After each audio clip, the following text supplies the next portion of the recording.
Hello, welcome to Bentley's Backwoods Bushcraft. This is Richard, and I have already pretty much done a lot to that art compass that I'm working on. So I just drilled the hole.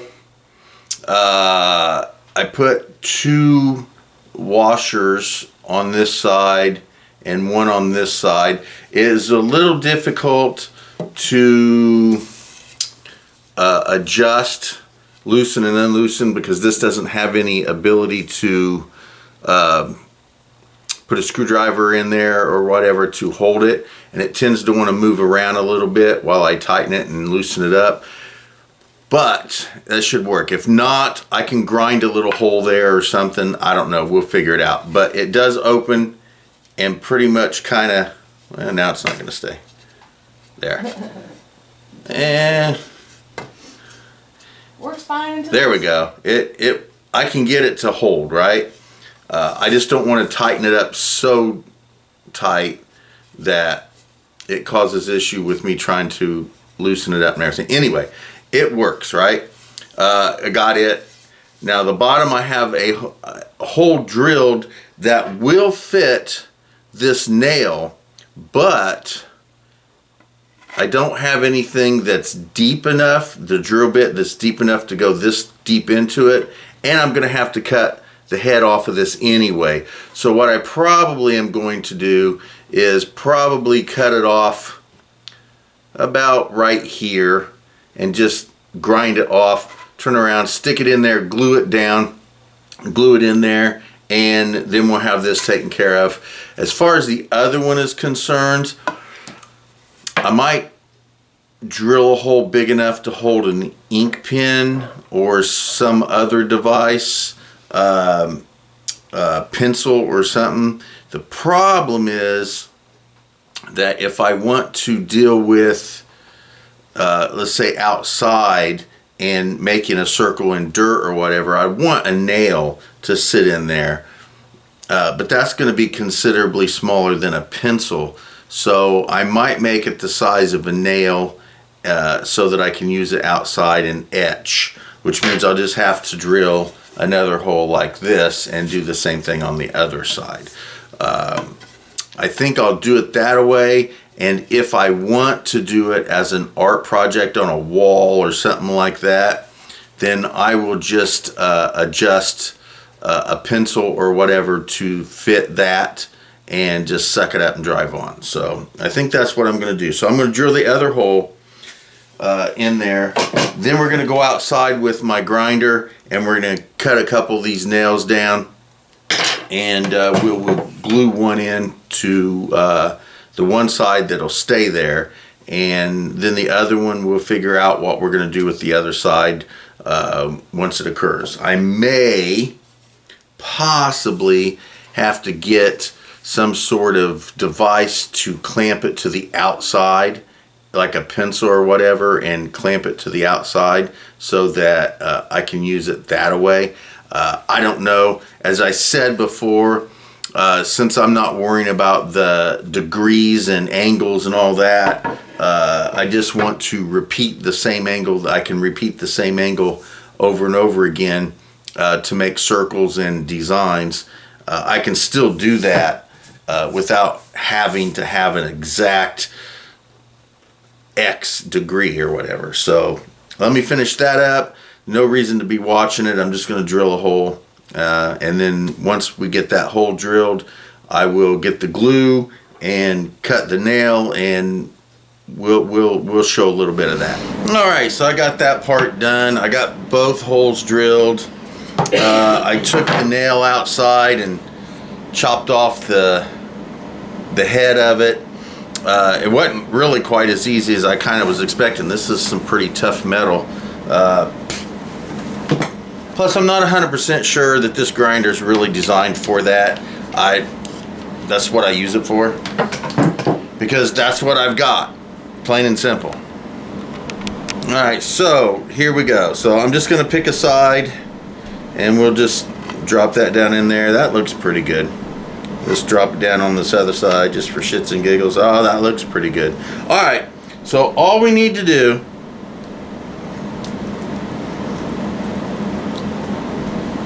hopefully, is just squirt some E6000 down in there.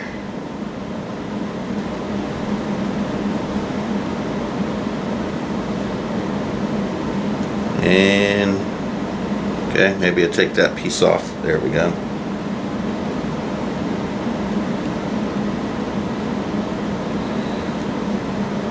Well, is that sealed up down in there somehow?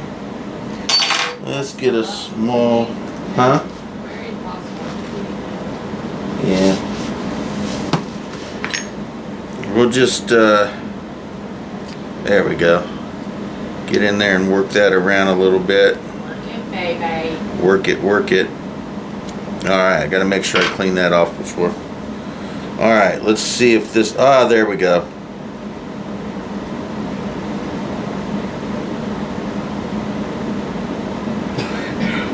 Let some E6000 ooze its way down in there.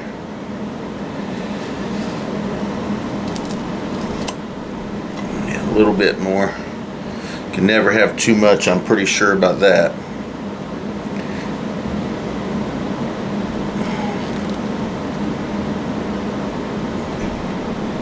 Woo, there we go. Oh yeah.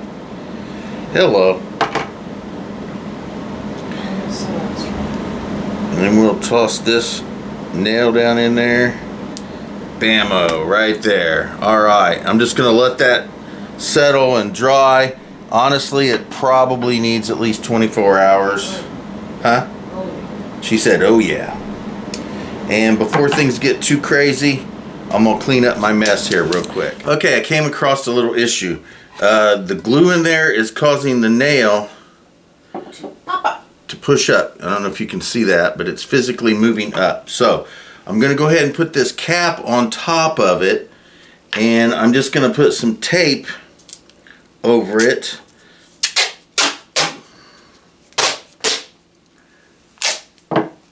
In hopes that that will keep it from doing that. So no escape. No escape. So let's get this pushed down to where we need it to be. Put that tape right there. There we go.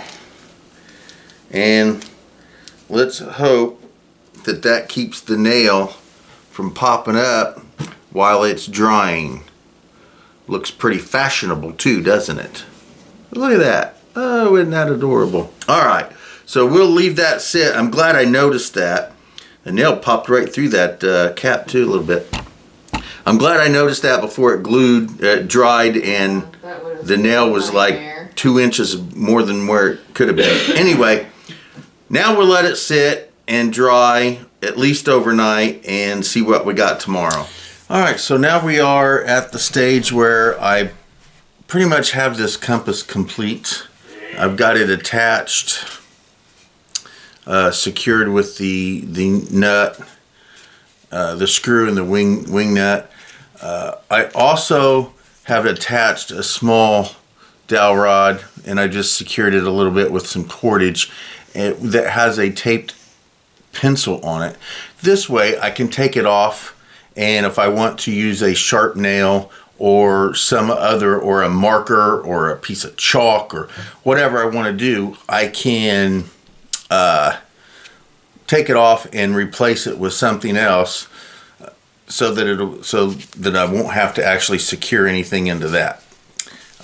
Since the glue was given that nail issues about popping out, I went ahead and took care of that, hopefully. So let's take this, maybe take this tape off.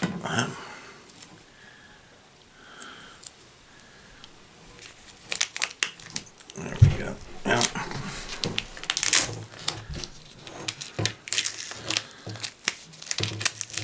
There we go. All right, get this tape off just like so, and that is secured in there, so that's good. So now it just sits like this. Oh, that looks like it's going to work really well. All right, so let's adjust the camera. I got a piece of cardboard over here that we're going to be using to create like a little map or a little town or village or whatever for Beckett so he can drive his cars on. We'll make a circle on that real quick just to see if it actually works. All right, so here is the piece of cardboard that I've got. And let's just go ahead and open this up. We'll go ahead and put right there, and let's just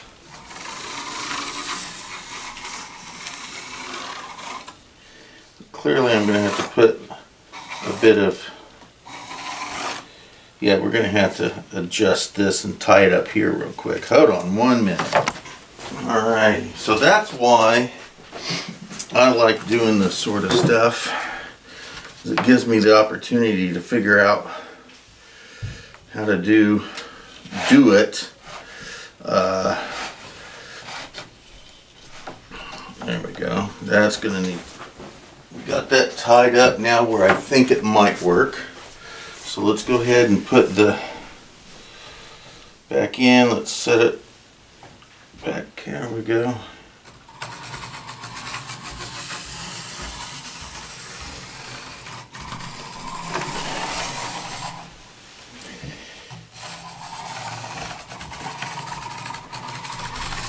Oh, not bad at all. All right, and then I don't know if you can actually see that. Yeah, there you go. It does make a really good circle. Fantastic. All right. So get a little bit closer. You can see that it does make a decent circle. So that does work. Now, I don't know whether I'm going to have to maybe adjust the pencil a little bit, maybe put a little bit of tie it up on that, just adjust the pencil slightly to make it a little more secure. But I know that this actually does work. It will make those circles as any other compass does. So this is just a decent sized artist type compass that I can take out in the woods with me and make circles or other geometric designs if I get creative enough. So decent project. I'm glad that I did it.